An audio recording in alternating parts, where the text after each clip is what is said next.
So today's webinar is all about how to scale a digital agency and increase your income. And it follows on from last month's webinar, which focused on getting started. So this is all about how to take an agency from the point of launch to scaling up to the point where it's got decent revenue coming in. I'm joined today, of course, by Priyesh. I almost feel like it wouldn't be a webinar without him, and we've done numerous introductions. So I'm not gonna ask you to introduce yourself again. I will ask, however, Neil to introduce himself, who hasn't been on a webinar in quite a long time. Neil, thank you so much for joining me today. Yeah, you're welcome. For those that don't know me, I'm Neil Greer. I've been a partner now for just under 6 years. Don't know where the time's gone. Absolutely flown by. Loved every minute of it, and look forward to the future. So hopefully, I can share some ideas today. Brilliant. I think having you here as someone that's been building a digital agency for 6 years is fantastic because you've kind of seen that growth over a longer period of time. I'm going to get right into it and kick things off with a challenging question. I'm going to ask that question to Priyesh. What problems do entrepreneurs face when trying to scale a business? Welcome everyone. Lovely to see all your friendly faces. And there are quite a few challenges when you are looking to scale your own digital agency. The first that comes to mind is constraints on delivery. So the more projects that you bring on board, the more difficulties you have in obviously fulfilling those projects. I would also say connected to that, quality control. Ensuring that a good standard of quality is being built or carried through all the projects that you are delivering there. Naturally, process inefficiencies. So again, the more your business scales, the more processes become extremely important to run that business. I would say the most important thing are customer experience and communication. So for me, when you're trying to scale a digital agency, your customer experience and the communication piece is paramount to maintaining a good quality of service. And so the busier you get, the more that can occasionally fall by the wayside. So Charles, I would say they're probably the top ticket items. There's many, but I'd say they're probably the biggest factors that people need to be wary of. Love to double click on that process inefficiencies, which some people who've just tuned in might be thinking, what on earth is a process inefficiency? I haven't seen one of those earlier today. Could you give me like an example of something? So as an example, let's say you sign off on a new project. Let's say it's a website or an app project.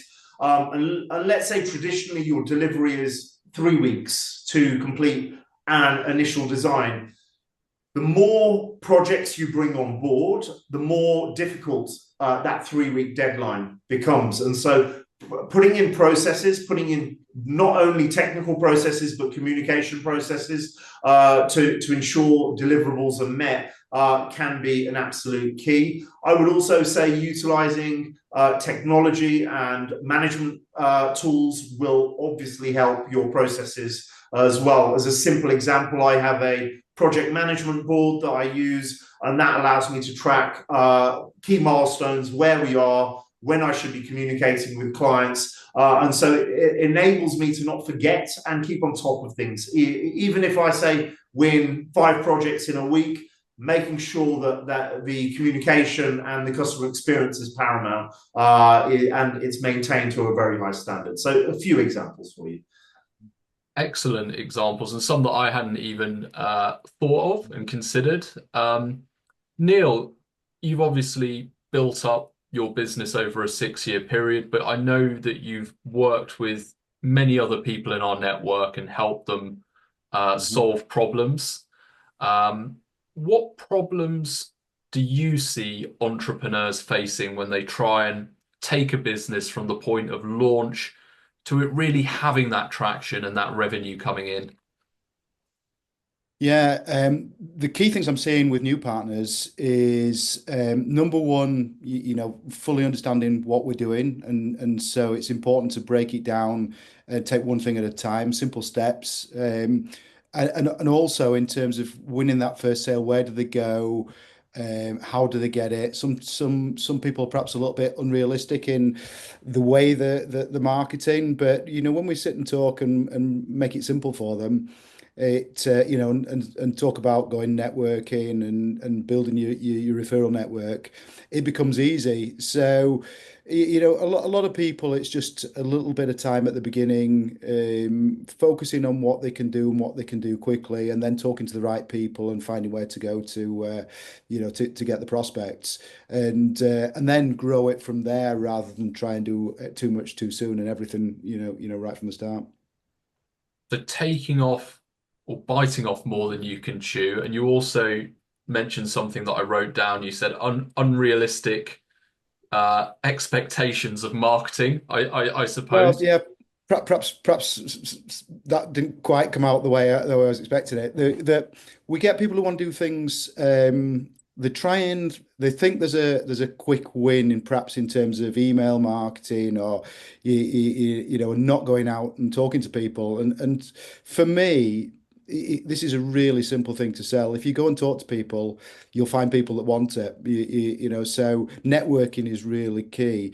And some people are a little bit afraid of it. And it's just a case of, in the early days, giving them the confidence to go and do it, let them realize that they actually do know more than they think. They know more than the people they're talking to. So once they break out, get through that and put themselves out there, they get prospects straight away.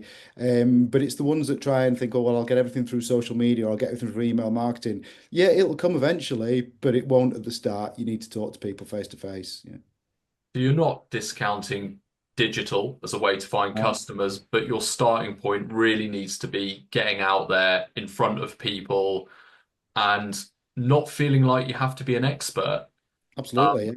Yeah. I had a meeting with one of our partners a while back who felt concerned about talking about SEO in front of a business owner. And I said, look, if you do our SEO courses on the academy, just spend a Sunday afternoon doing them, you'll know more than 99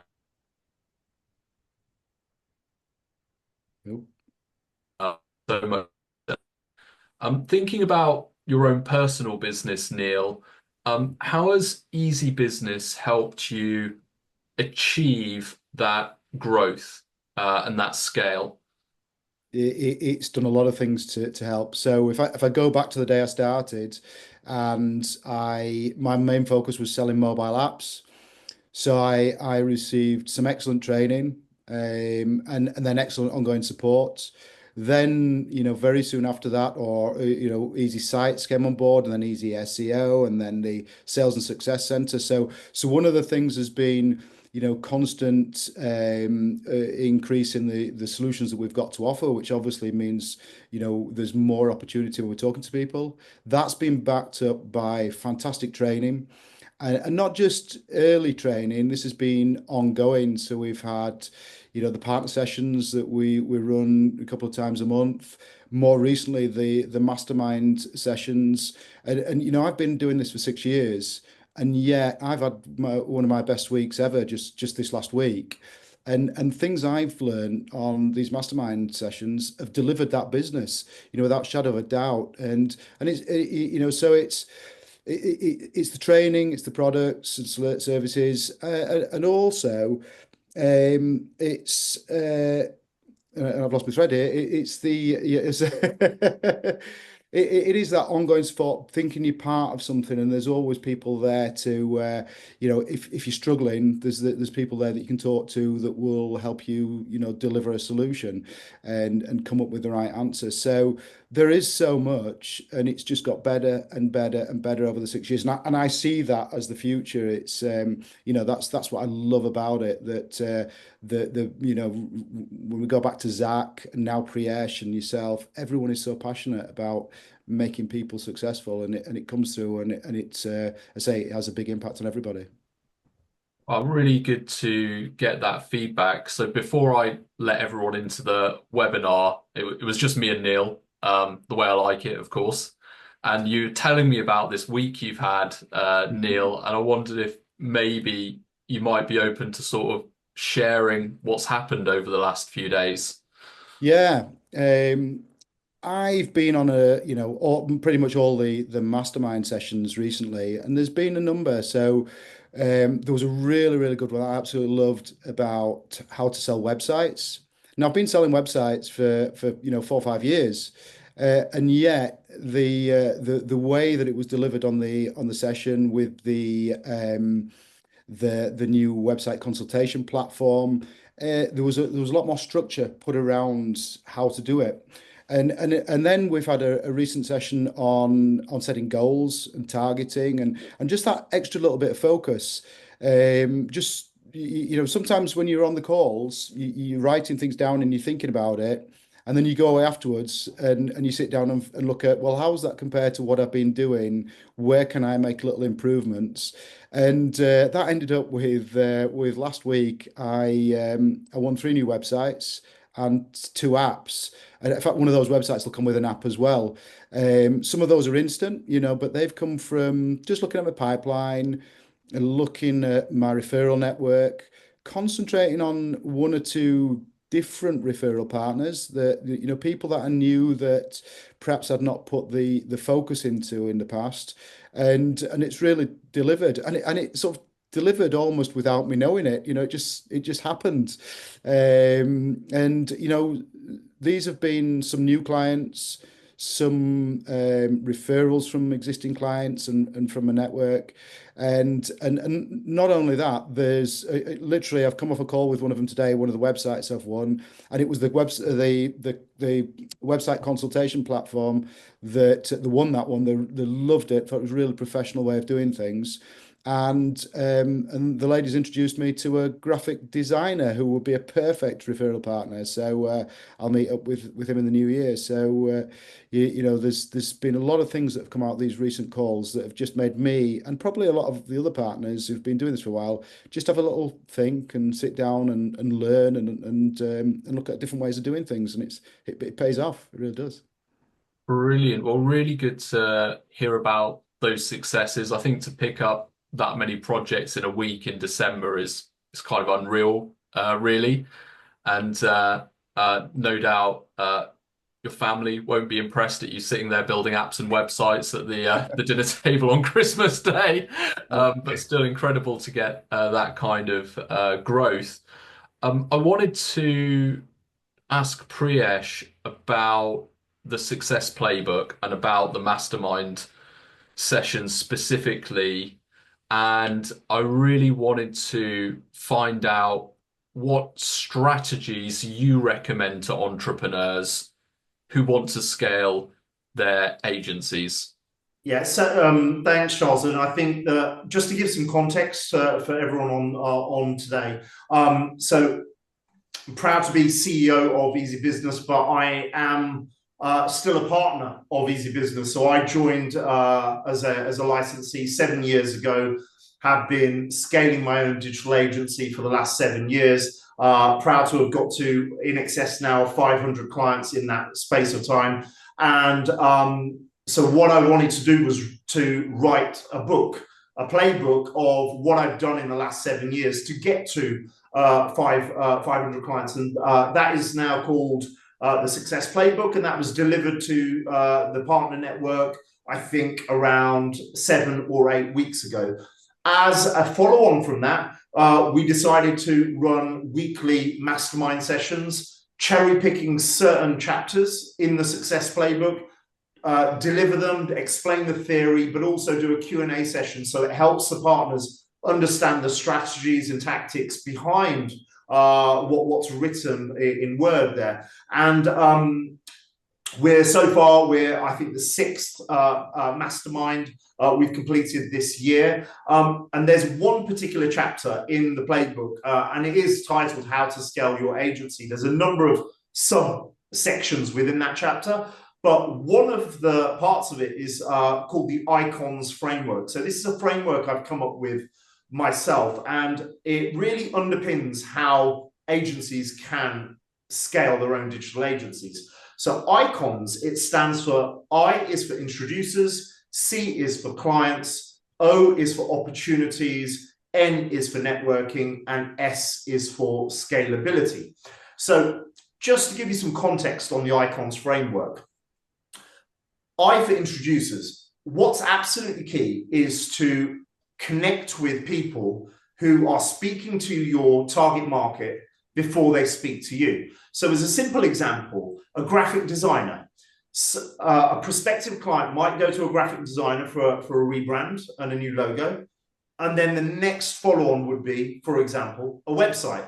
They're speaking to the graphic designer before they're speaking to me. So essentially, if you're able to create connections with introducers, it provides a great starting point from the icons framework. The second part is C for clients. So how do you leverage your client base to become advocates, to become fans of yours so that they start actually recommending you? And that has a compound effect, because the more clients you start to build, the more your referral network starts to grow. And it becomes actually, for me, it's my #1 strategy in terms of growing and scaling my own digital agency. Then we've got opportunities for referrals. So you're looking for what are all the different avenues that we can create for referrals? What referral schemes and strategies can we put into place so we can incentivize people to be able to pass referrals to us, and also vice versa, because there's a lot of giving with referrals. So if you're creating these strategic partnerships, referrals very much go both ways. N is for networking. As Neil said, I'm a firm believer in networking. People buy from people. People fundamentally want to trust you before they buy from you. And I think there's no better way than actually going out there, meeting people face to face and creating genuine relationships. Email marketing, social media is wonderful as an add-on, but my go-to has always been business networking. And then the final part, S for scalability in the icons framework. How do you create strategic partnerships so that you can sell higher value packages? So as a simple example, I might go in for a website project, but if I can package something up, so I can bring in a graphic designer for branding work, I can bring in a copywriter to do all the copy, I can bring in a photographer to do all the personalized photography, and then we do the website. Rather than just selling a website, you're actually selling a large package to generally medium-sized businesses. So that's therefore your sell value actually increases, but also your referral network becomes very, very powerful, because those other partners are very, very appreciative of putting them straight into the project. They're not having to do the sale. It all goes through me, and I say, by the way, we've got a new project that I've signed, and you bring all the various partners in. So that is the icons framework. It's one small section of the chapter, but it's something I've put together, and I think it's really, really powerful in terms of a framework for businesses to be able to focus on scalability. Really, really interesting stuff. And I like the fact that it looks at growth from very different angles. One thing I'd love to double click on is this idea of scalability, and specifically bringing in other people into your business to help you achieve that growth and that traction, because there gets a point where you can't do everything on your own without driving yourself crazy, or the quality of your product starts to drop. And there's a number of different ways that you can achieve that. So you've got the option of hiring employees. You've got the option of using our fulfillment services. Like, we've got some incredible developers and web designers here that our partners leverage on a regular basis. You've also got the partnership angle as well, where you're forming these strategic alliances with other organizations. And of course, there's a financial model behind that. I would love to gather Neil's thoughts on the best way to bring new people into your business to offer that help and support. Okay. I have a very strong opinion of the way I do it. And I'll qualify that. I had a business with lots of staff, and that comes with a lot of risk and a lot of issues and a lot of expense. And to scale this business up, that's not necessary. It might be something, people look at for the future, but you've touched on it yourself there. There is a lot of resource available from yourselves. So for me, my referral partners bring me the business. You potentially, if I don't want to, can deliver the solution. And on top of that, what else do I really need? I outsource my accountant. I have access to a virtual private assistant if I want the phone answering or basic tasks done. And that works really, really well. And it makes a simple solution without lots of HR headaches. And of course, every time you employ someone, they cost money. You might have to pay a recruitment fee. You've then got a period of time where they're getting up to speed. And it is a risk. However, I've done that successfully in the past, so it's not something that I would say don't do. But actually, we've got the resource there to not need to do that, and that would be my preferred choice. And but everyone's different. But the beauty is you can scale this business up without having that expense and that risk. Right. So it's an option to bring in employees, but it sounds like you've done very well for yourself over a 6-year period, working with Eazi-Business, working with people that are bringing in referrals and forming these partnerships. What are your thoughts on this topic, Priyesh? I guess more from the perspective of an agency owner than the CEO of Eazi-Business. Absolutely. So I think all three have merit, but I can only glean on the experiences I've had and what I've actioned. So within my own agency, Digital Inspired. So for me, I have leveraged two things: partnerships and the Eazi-Business fulfillment angle of things. So when we're relating to an Eazi-Business, when I get a website project or an app project, I'll often use the designers that we've got in-house. Some great creatives, great developers, great resources. And what that means is I'm able to then go out and sell more without having to worry about all the builds that I'm having to do in the background. Of course, I'll do some of the builds personally, but having that resource in the background to be able to drop an email and say, look, I need some assistance on this particular build is really, really advantageous. Partnerships have been my go-to, and I've got two key partnerships in there. There are a few, but I'd say the two most important are the graphic designer partnership and software development. So I've got a strategic partner within graphic design. Every project that comes in that needs branding, we work together on. The graphic designer often brings projects into my ecosystem because they're speaking to the client first before they actually speak to me. And then the software development side of things, which means that I'm able to get far larger, high ticket projects on my books. The platforms we've got are wonderful, but you can scale up quite significantly on bespoke projects as well. So from personal experience, I've not really gone down the road of employees, although I do think there's merit there, and so I would never discount it. But for me, personal experience has been Eazi-Business fulfillment and partnerships. So very, very similar to Neil, to be honest. Interesting that you've both almost taken a very similar approach, really, in order to find that growth. What key technology platforms have you used, Neil, when trying to grow the business? Are there any standout systems that spring to mind at all?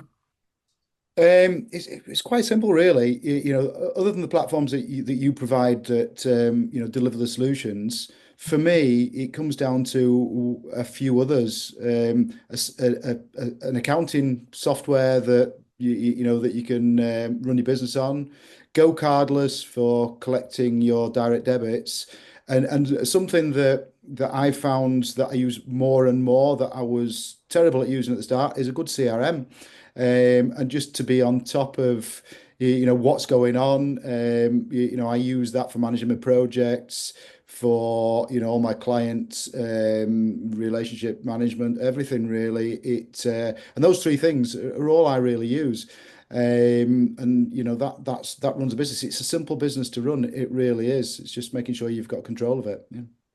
Brilliant. So keep it simple, focus on the essentials. And I think when it comes to things like finances and accounting, anything you can do to automate things, like collecting repeat payments on Go Cardless, for example, it just removes a huge headache from running the business.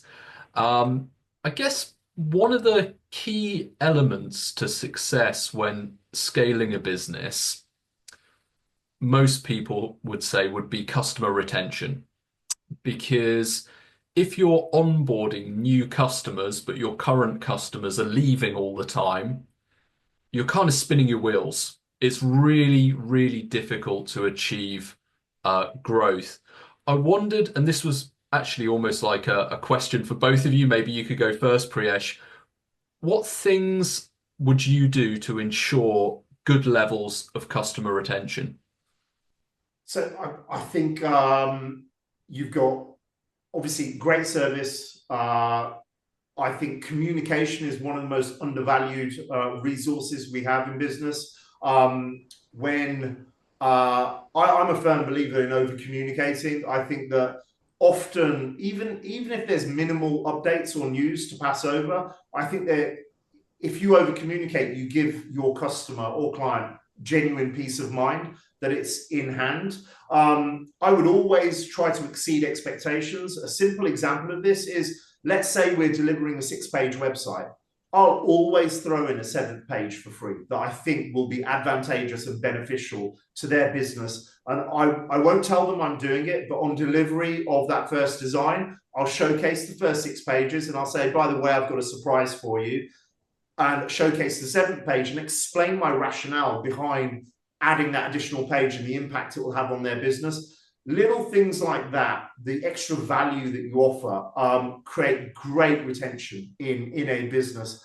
I also think we, in terms of our business model, it's arguably easier to have customer retention, because imagine when we deliver a website or an app project, it still needs management, support, and maintenance. With a lot of other products, let's say you go and buy a cake. Once it's eaten, you don't need any support or management or maintenance. The cake is eaten, it's gone. You don't necessarily need to go back to that bakery asking for support. The advantage with our product is a website goes live, an app goes live, the client still needs support. And so making sure, I think one of the key elements of it is making sure aftercare support and service is of the highest level. Because if they appreciate the level of support that we're getting, and we're almost like their right arm to any sort of digital practices going on in their business, the amount of trust that builds, and it just reassures them that they have got a company by their side. But that also brings in further referrals. That's where they actually start to recommend you. So I think we're in a fortuitous position, to be honest, Charles, because we actually have a product that requires aftercare. And if it's done well, it can lead to really impactful results. I also do one other thing. After a project goes live, I try to offer advice and consultancy in some shape or form within marketing or digital. And that is pro bono, that is free, that is just me offering a few other things that they could do after a project has gone live. So trying to give that additional value, I think, is really, really key, and looking after them after we've completed the project. Brilliant. So almost going that extra mile with the knowledge that there's a return on that, and that return is good retention levels, and that return is referrals. Neil, what are your thoughts on achieving high levels of customer retention? Exactly the way Priya said it. If you deliver it right in the first instance, and then keep in touch with them. For me, because in the early days I sold far more apps and websites. With apps, it was all about teaching people how to use them, testing them, making sure they're using them, trying to make sure that something extra was added, a change, a tweak, whatever it was in the first few months, so they could see that support that they're getting. Keeping in regular touch with them. I mean, we sell apps on the basis of using push notifications to keep in touch with people and to sell more to them. And that's really, one of the most important things that we need to do, talk to our clients every so often. I worry if I've not spoken to someone after about 3 months. I've got clients that speak to more frequently than that. Some of them it's a text, some of them it's an email, some of them it's a phone call. They're all different. But if we have, a reason to keep speaking to them, they appreciate that. If they come to me for support, and it's, they're paying for half an hour a month and they haven't spoken to me for a few months and they want an hour, then I do it. And I'm not quibbling about lines in the contract. It's just the right thing to do and they appreciate it. And you're right, then you get the referrals and they stay with you. And I find our customers tend to be very sticky. Just because of the things we're delivering, which they really appreciate, becomes either a way of them winning business or a way of them running their business. And as long as we look after them, then they're there forever, pretty much. Yeah. I really like the fact you talked about being proactive with support. So actually looking at their app and, if they haven't sent out a push message in a while, or they haven't made any edits to their site, actually getting in touch with them to say, look, can I help you do something here? Or I've just had an idea for a promotion, because I think a lot of people feel like support must be reactive, like you must sit there and wait for trouble. But actually, the best way to avoid trouble is to keep that communication going with your customers, like Priyesh recommended, and actually over communicate and offer to go the extra mile. Because I think if you do that, what you can achieve is not just high levels of retention, it's also high levels of referrals as well, which is another key mechanism to achieving growth. I wanted to finish up today the formal part of the webinar before we open the door to some questions by asking both of you, and I'll start with Priyesh. What one piece of advice would you give to an entrepreneur who's launched an agency? So, maybe they've gone through the training program for Full Pivot and they've got their brand ready and they're really excited and they found one or two clients and now they want to put their foot down and really accelerate and achieve something in the marketplace. What should they be doing if they could focus on just one thing? It's a very tough question, Charles, because it's probably a plethora of things that everyone should be doing. But I'm going to cheat a little bit here because it's probably 5 answers in one. It is 5 answers in one, actually. But I would say focusing on the icons framework. If you have one introducer, you focus on your clients and a great service. You're always looking for those opportunities for partnerships. You're going to at least one networking event a week, and you are building one scalable offering where you bring in other people. If it's just one in each bracket, you'll find yourself being able to scale your agency fairly rapidly. And so, yeah, a bit of a cheat, 5 in 1, but there you go. Icons framework is the answer for me, Charles. Might have been a bit of a cheat, but it was a very good answer. Neil, you're a Yorkshireman, so I'm hoping that you can consolidate things even further. Not a proper Yorkshireman, I'm a Southerner, really. But How are you? No, exactly how Priya says it. I'd written down, don't stop prospecting. It's all about being out there, making sure that you're networking, and if you want to get more business, then you need to do more networking or build a bigger referral network. It's all about prospecting and talking to people, and the business is out there. It's just going out there and letting people know that you want it. Brilliant. Some really good advice. I wanted to ask if anyone had any questions at all for Priyesh or Neil or me. I don't know if I'll be able to answer them, but I'll certainly try my best. Mark Bailey, you did pose the question, which CRM do you recommend? Which I know Neil, you answered in the chat there. From what I understand, you're using Capsule. Is that correct? Yes, I right from the very start started using Capsule, and I find it really user friendly.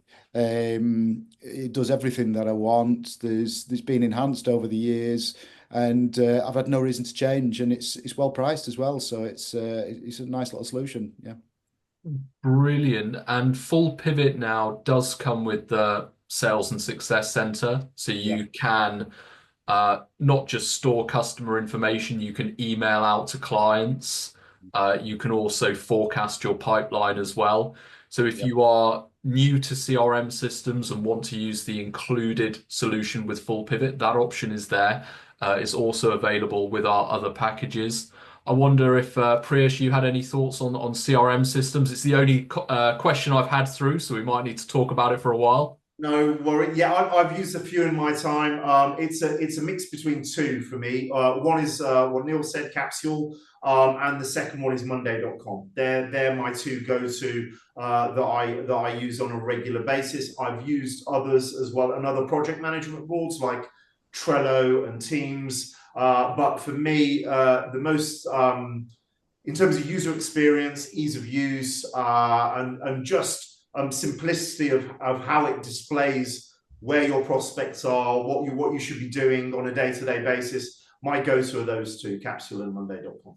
I think two very good recommendations. They are affordable, they are simple, they are reliable, they're well supported. And I think when you're looking to scale a business, you don't want to get bogged down on the technicalities of things and struggling to make complicated things work. You're better off choosing something that's straightforward. Do we have any other questions at all from anyone today before we finish up? No other questions. Well, on that note, I'd like to thank everybody for attending the webinar today, especially Neil, who's kindly agreed to give up his time, and also Priyesh as well. Oh, do we have another? We've we've got another question through just as I was finishing up. We will cover this question.